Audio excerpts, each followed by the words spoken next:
Tara McMullin, I am so grateful that you are here. Like, there's podcast envy, just a little. Also just like general admiration. So thank you for being in this space. Absolutely. I'm thrilled to be here. For anybody who is listening who does not know who you are, who are you today? Yeah, today I am a writer, podcaster, and producer. And I am really interested in how we work today. So, how we work as independent workers, how we work as small business owners, and how we work as creatives or professionals in more traditional work environments as well. I've been doing this for about 14 years now, a little over 14 years. And my work has taken all sorts of different forms over the years, but I'm very driven by a curiosity about how we can do things differently, Mhm. how we can do things in a way that is not as exploitative, as extractive, as personally harmful to our communities. And so that's really what my work revolves around today. Yeah, and it's so palpable from the work that you do that this is something that you're continuously excavating, which I think Mhm. for me is one of the reasons I'm drawn to your work just because it doesn't I don't know, I guess I have, like, a weird resistance, and maybe this is just, like, the, I don't know, rebel in me that's just, like, if somebody claims that they are a full expert in anything, I'm like, "Well, where" there's always growth, but I want to make sure that somebody also does know what they're talking about, and there's that fine Mhm. balance of, like, you know what you're talking about, and also you continue to grow and evolve and excavate more, and I feel like you've really your body of work really shows that you are constantly in conversation with the things that you are working with, and I think it's freaking awesome. Um, let's dive on in then Sure. with what you do and where we are, and in terms of like this community being an artist space, a creative space, individuals who are drawn to expression in some form. Are the people that you work with ever self-identifying in that capacity, or are people just like, I am a human and then I also have many facets and perhaps some of them happen to be in the creative realm? Yeah, I mean, I have certainly worked with a number of artists and creative people who identify as creatives, Yeah. first and foremost, over the years. Originally, when I first started, I was working exclusively with artists and makers and designers and illustrators. Yeah. And it was a really interesting space to be in because it's something that I've long admired and been really interested in, but not something that I am good at. Hmm. That said, I consider myself also a creative, but my creative work is not in a visual. It's a podcast, Yeah. it's writing, right? Like that's my creative work, and I think that's often not excluded, but not necessarily top of mind Mm. for that kind of stuff, since what I produce is tends to be more either well, verbal, just Yeah. in general. That said, I mean, I think that I also have in my sort of audience, my sphere of influence, a lot of people who do all sorts of different things, who are conscious and aware of the fact that they are bringing a creative perspective to that work. A new podcaster that we just started working with at our production agency, her name is Kathy Onetto. She has this idea of the left-brained creative. Mm. And I told her, I was like, "Oh, I totally identify with that. I am a complete left-brained creative. I am extremely creative.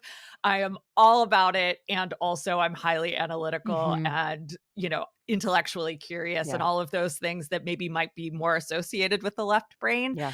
And so I find this really juicy intersection of the creative spirit and the work that my folks are doing today, the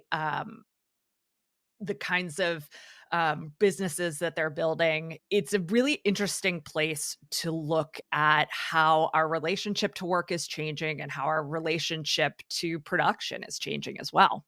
How did you come to begin to explore this work to begin with? Um, so like way back in the day, Sure.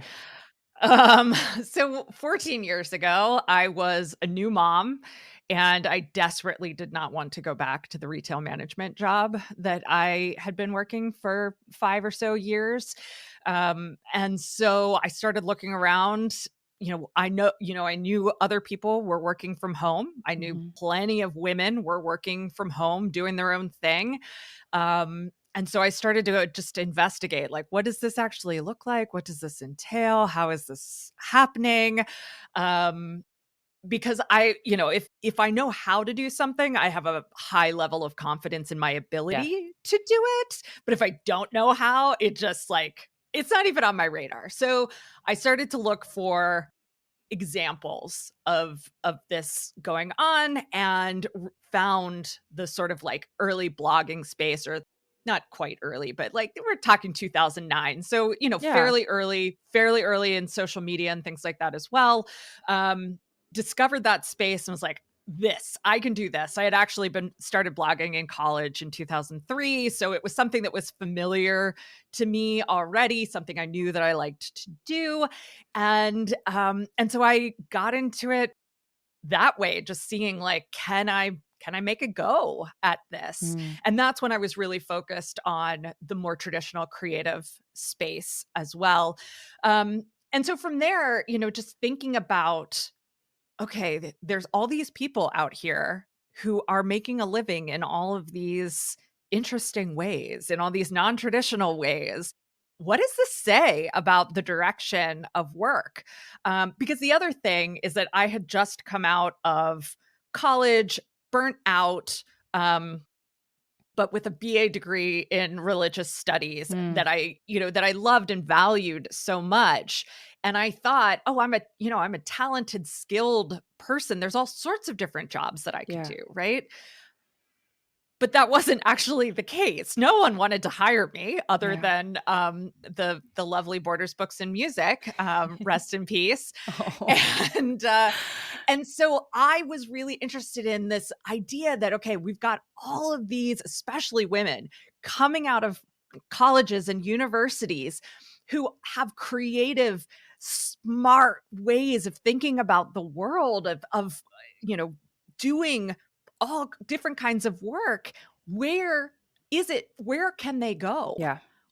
It was the same question that I had. Where can I go? What can I do Yeah. with all of the talent that I know that I have? And so once I found this space of people, making their own livelihoods in all these interesting ways, I was like, okay, this is a thread for me Mm. to follow. And I've followed it in all sorts of different ways over the years. And in the last few, I've really been focused on the bigger picture around work in general and rethinking that. But yeah, I find we are at this inflection point, Mhm. economically speaking, where the old structures of employment are not working. Correct. Um, and they're and in a lot of ways, they are being purposefully broken down in destructive ways. And so my question is, what are we reconstructing in their place? Yeah. How can we take care of ourselves and each other without these structures that our parents relied on? Or Mhm. that even, the people that are slightly I'm 40, so even the people that are slightly older than me, not even as old as my parents, what does a work life look like? What does a work environment look like when, W-2 employees are becoming fewer and farther between? Yeah. Oof. First of all, thank you for sharing. I always Yeah. find it's really helpful for me. I also imagine for a listener just to like have a bit of a bearing of like the way in which somebody comes to a thing, because Mhm. usually, especially in you are in a creative space, like in a creative space, Yeah. it's not linear. You didn't go to law school and become a lawyer, like it's just there Right. isn't that. And so it's a constant reminder, I believe, of the fact that like your journey is your journey and there is no one path. It's like a right path. It's your path. And so I think that reminder is always really helpful of like no matter what you're doing and how you're doing it, as long as it's healthy and safe for you, like, it's quote unquote right. So Mhm. I think that's awesome. And you're bringing up this constant question that I feel like artists have of like, what does a work life look like? Especially when you are a freelancer for the majority of your career? What is does it mean to cultivate a security blanket Mhm. financially, a lifestyle that you feel holds your values and holds all of you, also your creativity? How do you balance all of those things? And so I think this is really the crux of what I'd love to chat about of like Yeah. not necessarily the specifics of like, go out and get this job and this will fix all your problems, because it's not that. But for an artist who is living this balance act all the time in the various seasons of one's life, how Mhm. do we begin either being more conscious of what we're building or begin to cultivate a, I don't know what the adjective is, but like a work life environment that feels insert adjective. Yeah. I like to talk about the work environment as sustainable and satisfying. Great. Those are the 2 things that I kind of anchor into, is I wanna feel satisfied with my work Mhm. and my life around my work, and I'll get into work and life Yeah. in a second, and then I want it to be sustainable, like, I need to feel like what I'm doing today, I can keep doing for the next 5, 10, 15, 20 years or more, because the retirement, like, who Right. knows, right? In 30 years, who knows what that's gonna look like? Yeah. And even if I am squirreling money away, that's not any guarantee in this world either. So, um, those are the 2 things that I anchor everything into. And then the other piece of it is that I'm really interested in exploring the ways in which work and life are just no longer separate, Mm. especially for people in creative fields or sort of knowledge based work in general. Because I think that I it's not original, certainly, to talk about why work life balance doesn't work, why that Mhm. approach doesn't work, although it's still terminology that's used quite a bit. And I've talked over the years, and a lot of other people are talking too about work life integration. To me, at this point now, work life integration doesn't fit for me either, because it's still creating a separation between Yes. work and life. Yes. Amen. And yeah, and I just don't see any separation Mhm. there for a lot of people. I don't know if it's a majority, but it's got to be close Yeah. to a Well, because they majority, feed just each other. Like, if you're actually in right. alignment with what you're doing work-wise as well as your life, they should be this beautiful blend of this is coming from here and feeding into that, and this is coming from here and feeding into that. So, yes. Right. Yeah, and I think that, when we talk about work-life balance or work-life integration, what always comes first? Work. Right. And, I think that we need to see work, through a lens that allows us to put it in the right place, and that doesn't necessarily mean that work is less important than life, it's that it just has its own place, Yeah. right? But that needs to be a really expansive definition of work. So work isn't just the things that we get paid for. Work isn't just the things that we do in order to get paid for the work that we get paid for. Mhm. So lately, I've been thinking about paid work, I've been thinking about life work, Mm. and then I've been thinking about living. How do you divide those? Yeah. Yeah. So paid work would be everything that you do that goes into actually getting paid. So that could be like the product that you produce, Mhm. the service that you offer, but it's also, billing and, client communication and things like that as well. Then life work is the work that you do to create a life based on bringing in uh, monetary income. What's an example? Yeah, so just like, okay, so for independent workers shopping for healthcare, Okay. right?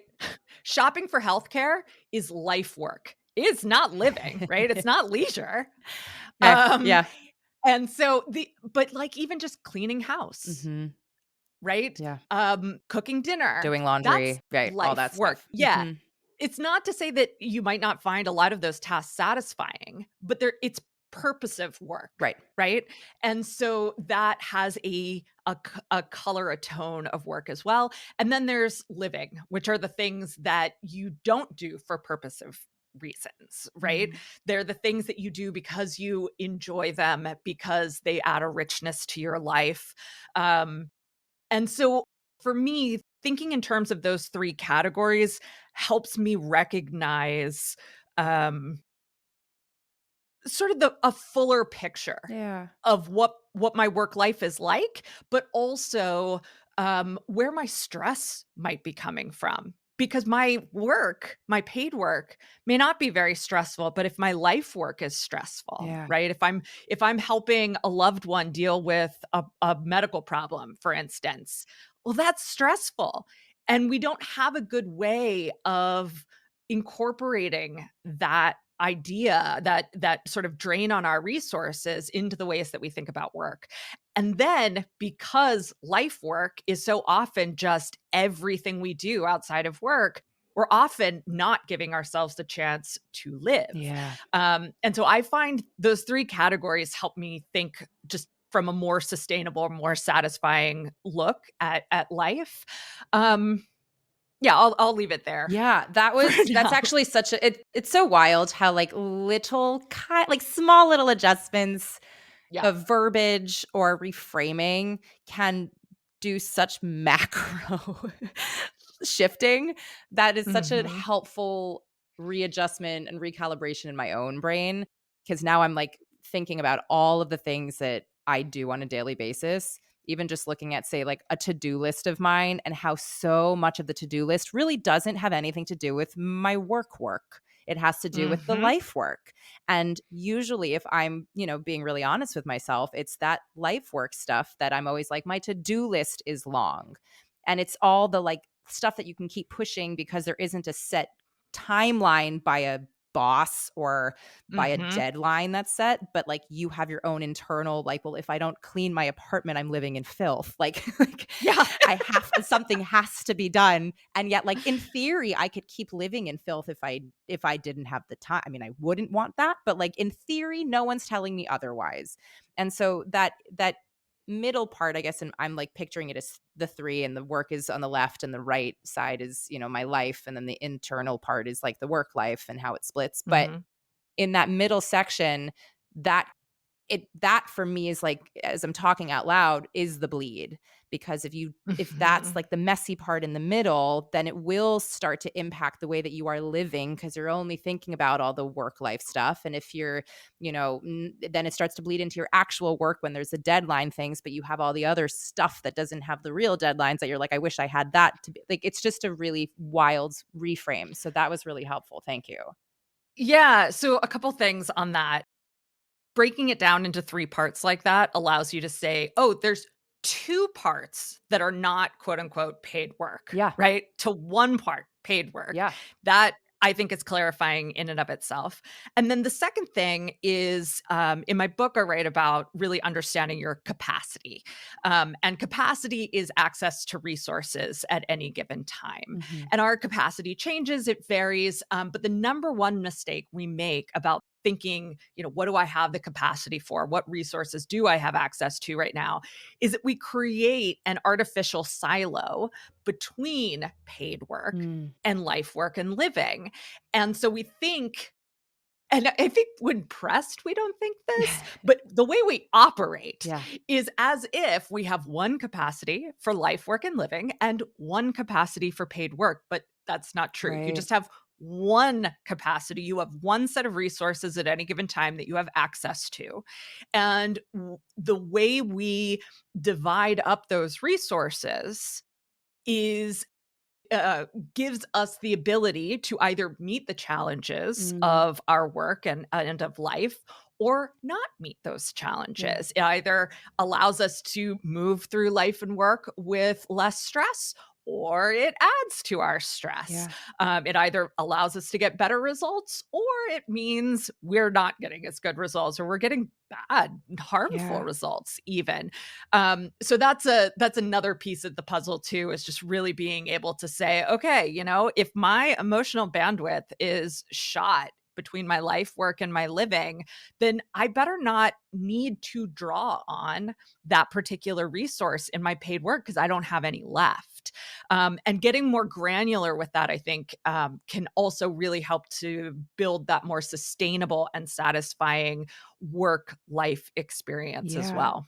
When you think about resources, are you referring to it monetarily, emotionally, spiritually, human-wise, like all of the above? All of it, Right. all of it. Anything that you are drawing on, relying on to do what you wanna do. So it's time, it's money, it's health, Mhm. it's physical energy, mental energy, emotional bandwidth, social support, skills.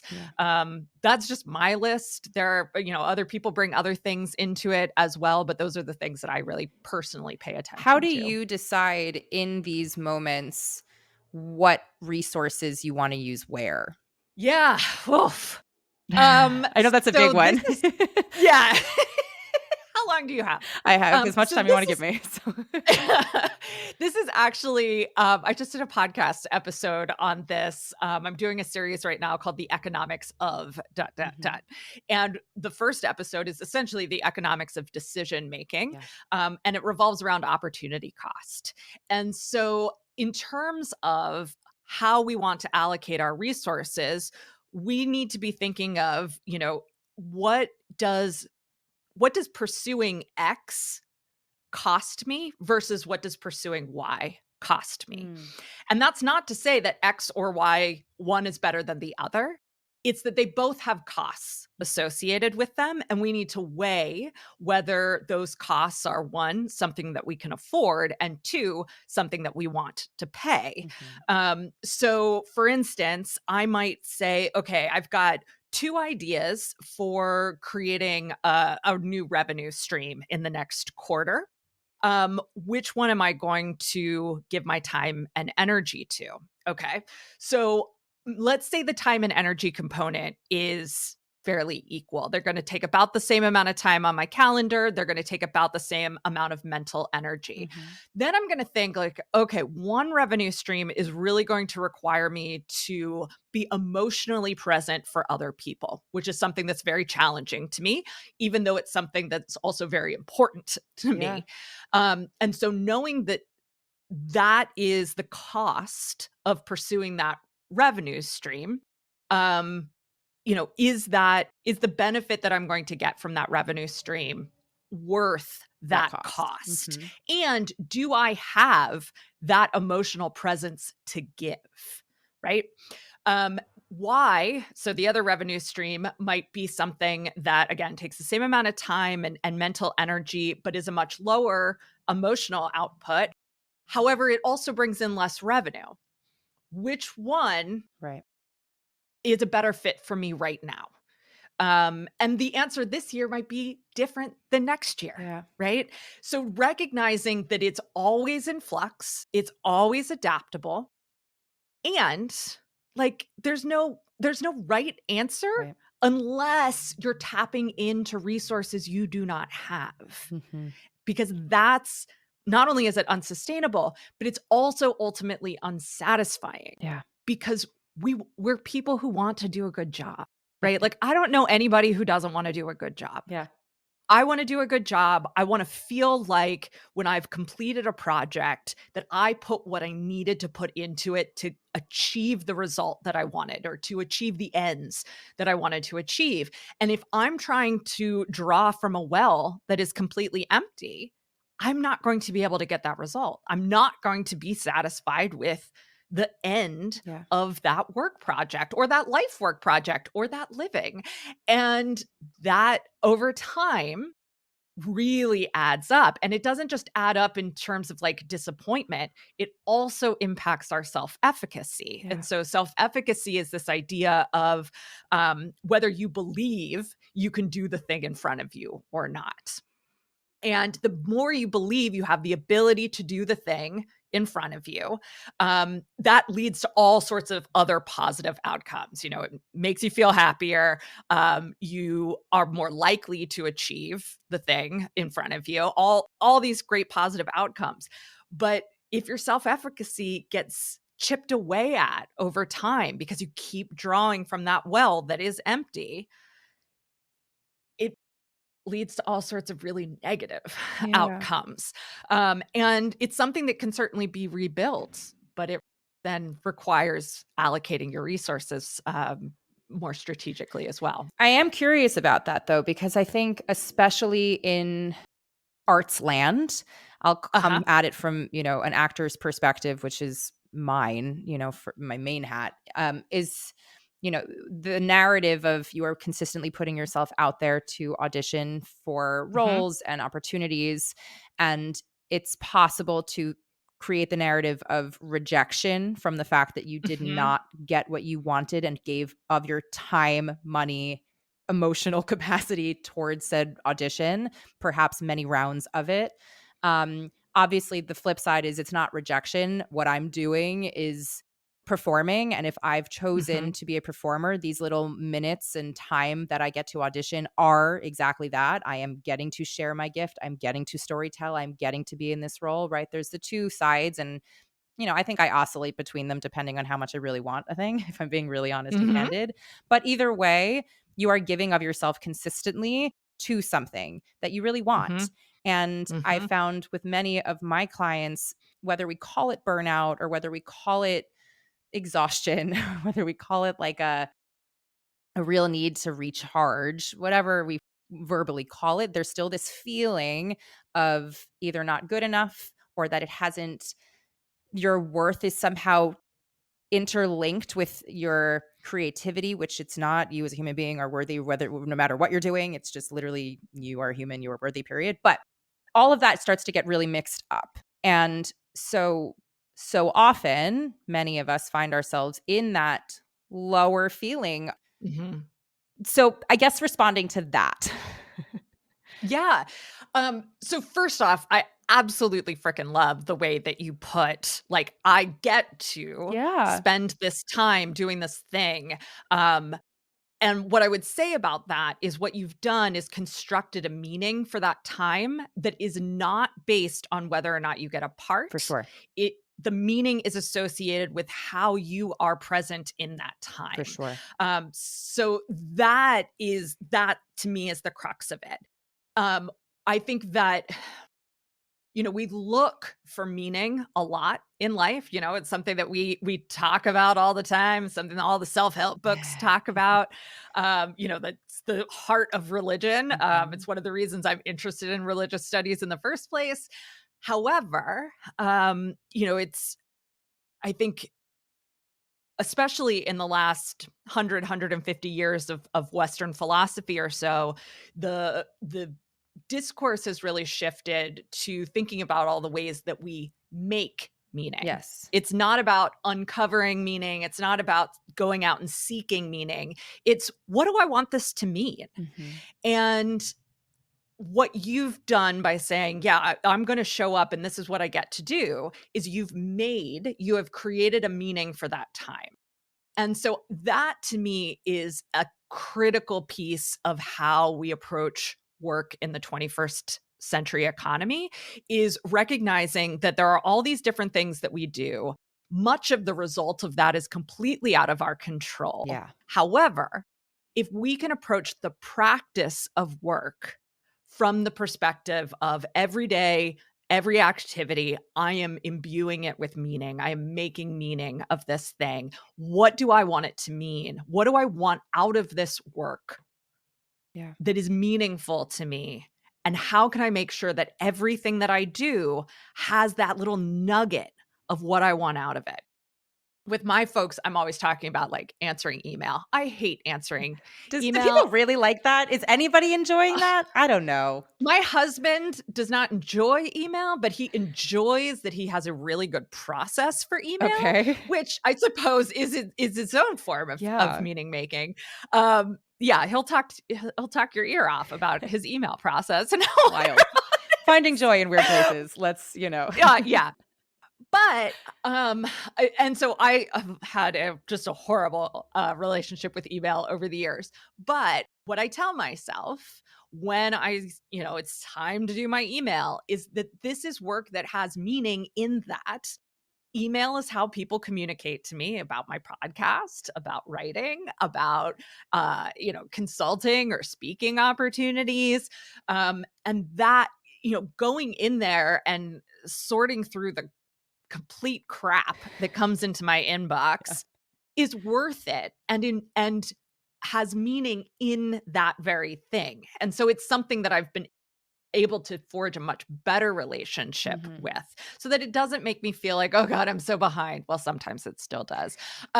Or that, "Oh god, I've look at all this rejection Yeah, in here," or "Look at these mean people," or "Look at these people who are asking me for too much." yeah.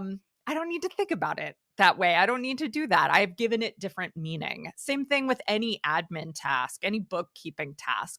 That's where I try and put my focus. But it's the same thing with the big stuff too, like going on auditions, like pitching. If I'm going to a magazine and saying I'd like to write an article on blank, will you let me do that and then Mhm. pay me? Yeah, yeah. That piece, like, I have to be able to give the process meaning, so that whatever result comes back, it doesn't matter.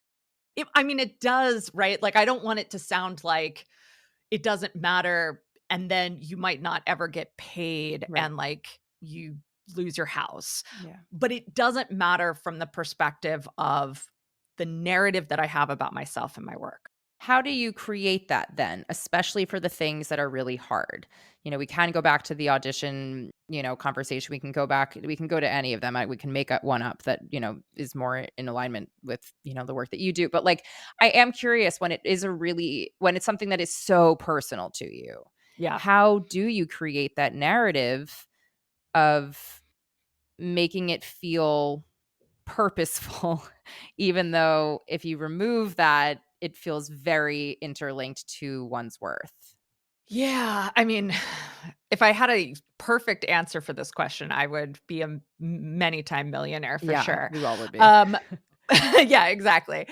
But, I think Is it like sitting down with your values and like, getting really clear with, okay, this is how I want to live my life with intention and purpose and what like is it getting clear on that and then imbuing those values into the thing that you're doing and twisting it in a way that makes meaning? Like, what I guess obviously we're talking very conceptually and very like, yeah. it's hard without the specificity, but So let me because auditioning is not something I have experience yeah, with. Let me go back to the pitching great. example. So, a couple of times a week, I make a point to pull together a pitch for an article and send it off to, I don't know, The Cut or Fast Company, Right. right?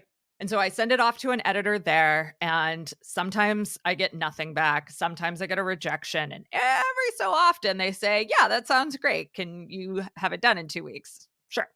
Um, for me, the process of putting together that pitch email, which is it's a lengthy Yeah. process, right? It takes a good bit of mental energy. It takes time, Mhm. and it takes skill. So it's drawing on all these resources. Um, the process of putting it together to me has meaning in that I am working through the exercise of taking an idea, making it enticing to an editor by showing how it would be enticing to their readers, and then describing how I'm going to bring it into reality.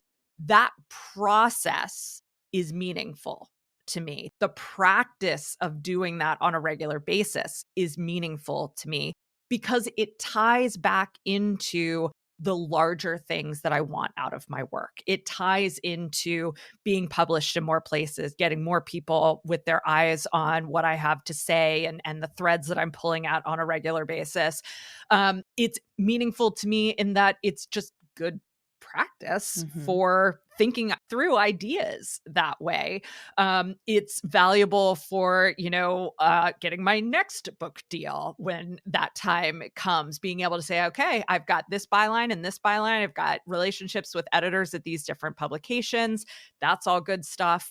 So even though that process is there's a lot of weight to it in a lot of different ways. There's emotional weight to it. There's the potential for rejection, all of that.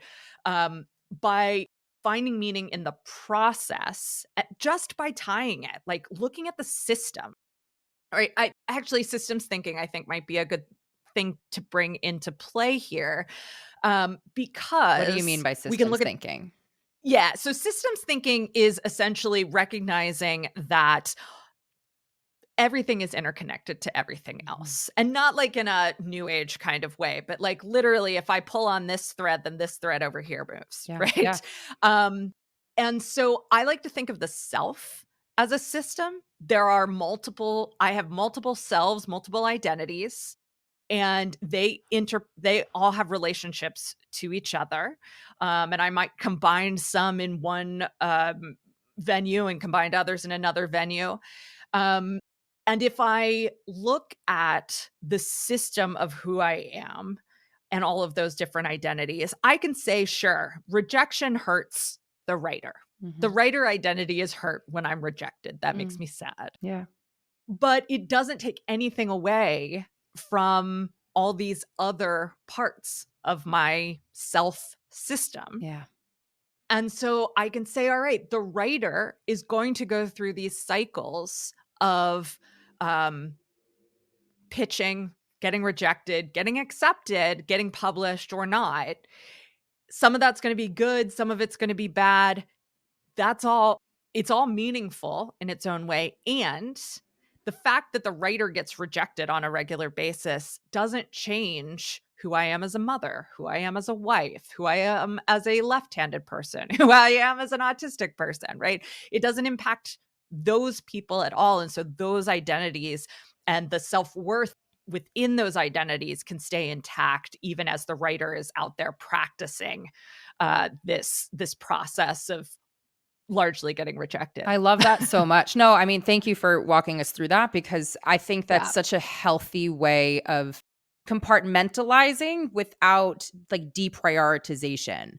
It's Mhm. like if you are all of these gorgeous things, these labels that you have given yourself or not, that others have given Mhm. you, whether they mean something to you or not, if you are a multifaceted human being, which you are, every single person Mhm. is, and you can do a gazillion different things beautifully and wonderfully, then for the harder tasks, in theory, like assigning that to a single part of yourself and letting that one take a little bit of a hit doesn't take away from the mass feeling.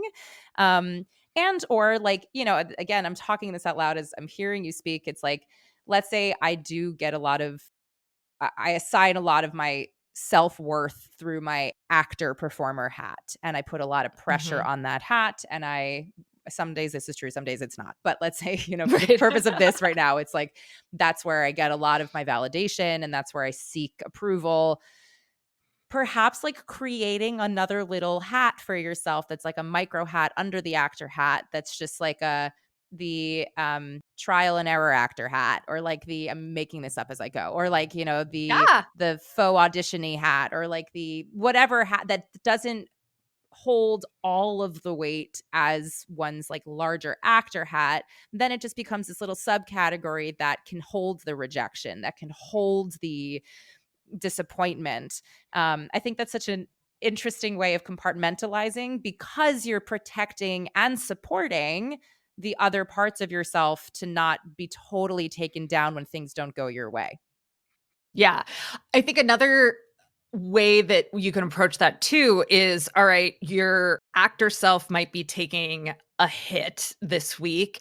Well, what does that mean for what could you do to bolster your friend hat? Mm, Your friend self this week? What could you do to bolster your foodie yeah. self this week? Like there are these things that when we start seeing all of the different ways that we can show up in life, then we can start treating those identities even as something else is maybe feeling a little down or a little Yeah. drained. I feel like there was something else that I was going to say on that. Oh, I know what it was. The other thing that I really love is the idea of experimentation, Mhm. and you kind of hinted at this as well. That I think experiments are much lower stakes than like I have to do this thing for my profession, Yeah. right? Or I have to do this thing for my family. If you can turn things into experiments, um, you lower the stakes, you recognize that the goal is learning as opposed to a particular outcome. Yeah. And so that's another way I think that you can kind of balance. And then also a question that's been very, very personally meaningful and inspirational to me. I heard via Jocelyn K. Glei of the Hurry Slowly podcast. This was years ago now. She did a couple of episodes on the question, "Who am I without the doing?" Mhm. Who am I without the doing? And so if you can say, okay, well, auditioning and even getting rejected is doing, there is a whole you Yeah. that is not part of that. And I used to look for like, well, who is that person? Hmm. Like, how would I describe the me that is not doing? Yeah. It's like, to me, that's not the point anymore. The point is not to describe who I am without the doing. It is to recognize that doing is just one piece of how I show up in the world, and that there is all of this other stuff that is also me that is not in any way tied to that particular activity, that particular project, that particular rejection. Oh, I love that. I am a self-ascribed and probably also not just self, but other ascribed like doer. Yes. I think many of the people that I admire, I'd probably put that on them also, be like, you accomplish so much, you do so much, blah, blah, blah. There's a productivity framework that I admire people through, which is I could probably go and analyze that with my therapist in my own time, Yeah. you know. but, but I think that is such an interesting way of really getting to the crux of, I would argue, joy, right? Like, Mhm. especially if we are trying to compartmentalize, or not compartment, like if we're trying to divide our lives into these three categories again, I think it's a real way of recognizing how we're showing up to each of them without the doing. If we're just simply existing in our workspaces, if we're simply existing in our work life, if we're simply existing in our living spaces, what are we feeling? What joy are we bringing of ourselves inherently without all of this stuff? Which is such an Mhm. interesting thought experiment when so much of how we even show up into those spaces is because we're drawn to it by what we're doing. Yeah. And it's like, well, if I didn't show up doing the thing, am I even showing up? Like, I don't know. I don't know. You know? Like, Yeah, I mean, I think we all have those identities that are not associated with what we do, oh yeah. right? And so understanding that those exist is helpful. And I'm not anti-doing. I love me some doing too, right? um, Clearly. and I want to make sure that that's not my entire Yeah. identity. My entire identity is not what I output. Yeah. There's so much more to it than Yeah. that. We've talked a lot about the sustainable aspect of things. I want to go back to like the Mhm. satisfied part of it. Yeah. And I'm so grateful that you use that word, because I feel like society wants to probably put success in there instead of satisfaction, like success, being successful versus satisfied. And so I'm curious why that is A, the word that you've chosen, and Mhm. B, how one can continue striving towards the feeling of satisfaction. Yeah, so first I'll say the reason that I chose the word satisfaction to really focus on is because it is not as fraught. It doesn't have as much baggage as happiness has, Yes. as joy has, as success has. All of these other words that we have learned, we're supposed to be happy, or our goal is to be happy or joyful or whatever. Those words have a lot of baggage. Mhm. Satisfaction is something that feels good while almost being morally neutral It's weird at this because when you point. said the word initially, I did have that visceral response. I was like, satisfied. Like, it's also like when you fill out a survey and it's like 1 to Yeah. 5 and they're like in the middle, it's like satisfied, and you're like, "Yeah, I guess the meal was fine. I didn't get poisoned, but like, would I go back? Unclear." Yeah. Like, if I had another option, probably not, but like I wouldn't force myself not to. Like, it's just like it is that neutral survey word.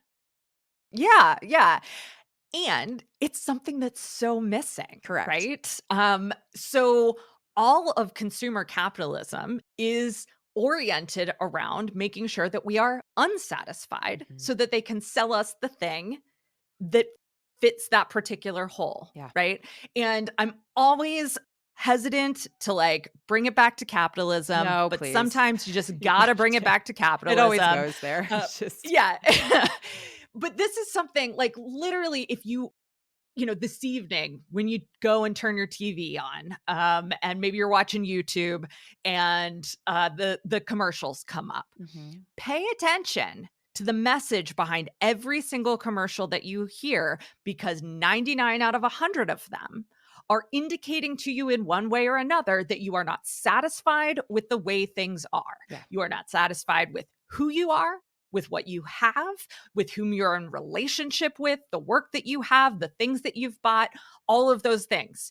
Our society revolves around us being unsatisfied. So to me, satisfaction is the most subversive Mm. word that I can put on this state of being and the state of work.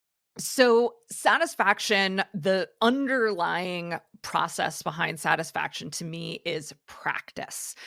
The other thing that's kind of going on here, and you've alluded to it as well, is that we have this orientation toward achievement, Mhm. right? We live in an achievement oriented world. We work in an achievement oriented world. We went to school in an achievement oriented world.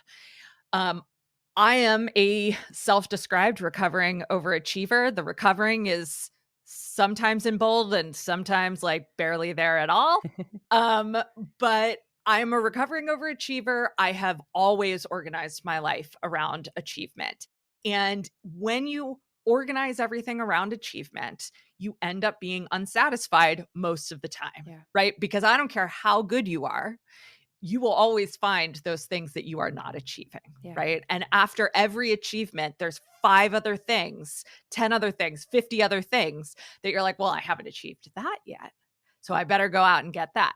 So instead, like I said, what is the sort of foundation under satisfaction is practice. And so I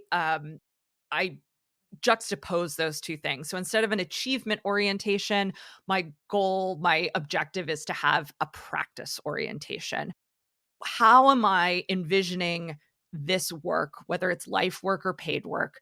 How am I envisioning this as a form of practice? Not practice to get better, but practice like a meditation practice, practice like a yoga practice like a breathwork practice. How am I showing up to this day after day in a way that makes me feel good? Mm. In a way that makes me feel satisfied? What can I shift at any given time so that the practice of this has has been organized, instantiated around this idea of satisfaction. Mm. Where am I not able to satisfy myself? And if that's the case, like what needs to shift? What needs to change? Where do I need to grow? What do I need to say no to? Mhm. Um, and so, one of the things that I often talk about in relation to this too is, you know, kind of tying it back to where we were with capacity and resources, is that we're often asking ourselves, well, how can I squeeze this other thing in? Yeah. How can I squeeze in another goal, another project, another part, another article? And instead, I like to ask, do I have what I need to do this well? Do I have what I need to do this well? When I ask myself if I can go after that article or if pursuing that revenue stream or getting this idea out into the world, if I can do it well, if I have what I need, it's going to be satisfying no matter what the outcome is because I will feel like I showed up as my best self, as the self that is going to do a good job at this. But if I don't have what I need, then I'm only deepening that rut of feeling unsatisfied because whatever I produce is not going to make me feel good. Yeah. It's not going to satisfy me in any way. I'm going to see all the holes in it. I'm going to see all the places that I compromised. So that for me is a really key way of kind of shifting into this practice orientation and starting to prioritize satisfaction as opposed to achievement. Yeah. When you are trying to make those decisions about whether you have the capacity to Mhm. enter into this thing, are you genuinely like taking time and like doing an internal assessment of where you are at emotionally, physically, spiritually, mentally, all of Yeah. that? Interesting. Yeah, absolutely. Because I find that I suck at it, and Mhm. the vast majority of people suck at Yeah. Well, it. because it's an intentionality of building in to your practice of like taking a beat and really Yes. breathing and really saying like, Yeah. where am I? Yes, exactly. And I also find too that in taking that beat, there's often like the answer to the question isn't ever actually yes or no. It's rarely binary. There is often a creative way, or there's often an unexpected way to engage with someone asking for a favor or having a new idea, or, having a conversation with your partner in which it's not either all in or all out. It's, I can't do that, but here's what I do have capacity Yeah. for. Yeah. That's not going to work for me. Like, I literally can't put that on my calendar, but here's what I can offer you. Yeah. And wow, is that an empowering and satisfying way to respond to an ask, Yeah. to realize that it's not binary, that there's always a creative option. And the only thing you have to do to get to it is to stop and say, do I have what I need to do this well? Like, Yeah. that's pretty great. Yeah. It's also a lighter way of building one's practice, I would say, in boundaries, Yes. because it's not like, well, how do I set a boundary for this? Or like, this doesn't feel totally in alignment with me. And now the boundary has to be set. Not that a boundary is a bad thing. It's not. But I think it's a lighter way of Hmm. approaching your capacity and like what Yeah. you need to feel safe, what you need to feel like you can bring of yourself wherever you are in that moment to said thing, which in turn is actually going to be meeting somebody fully because you're only able to bring of yourself what you're giving. um I love that. It's a different way of creating the structure that isn't from a place Yeah. of scarcity or isn't from a place of fear. It's of inviting um, what is possible. Yeah. To me, it's more tangible. Mhm. So boundaries often feel like they come from this sort of like wiggly, fuzzy place that's like it's almost like, well, this is a thing I say no to just because I say no to these Mm, things, right? Whereas when you say, I don't have the capacity for that, whether that's I don't have the money for that, I don't have the time for that, I don't have the emotional bandwidth for that, at least to me, it feels like I can see like the meter, yeah. right? Like I know that meter's low. There's not gas in that Yeah. tank.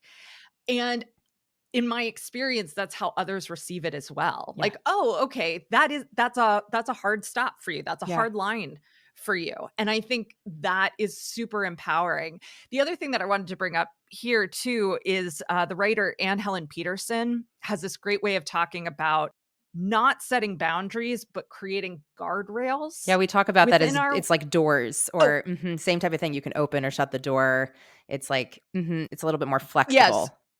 Well, so this is actually, instead of boundaries being something that you have to uphold yourself, guardrails are something that's essentially policy. Like Mm, there's a rule around this, or there's a system around this. And so, like for me, one of the things that has been really helpful is creating a guardrail around how many calls that I will take in a day or a week. mm, And so, literally being able to look at my calendar and saying, nope. There's not a slot for yeah. that week. That's not going to happen. And having that place where I guess it is actually in that case a little more black and white, but very tangible. Like, well, there's 6 spots open in this week. 6 of them are full.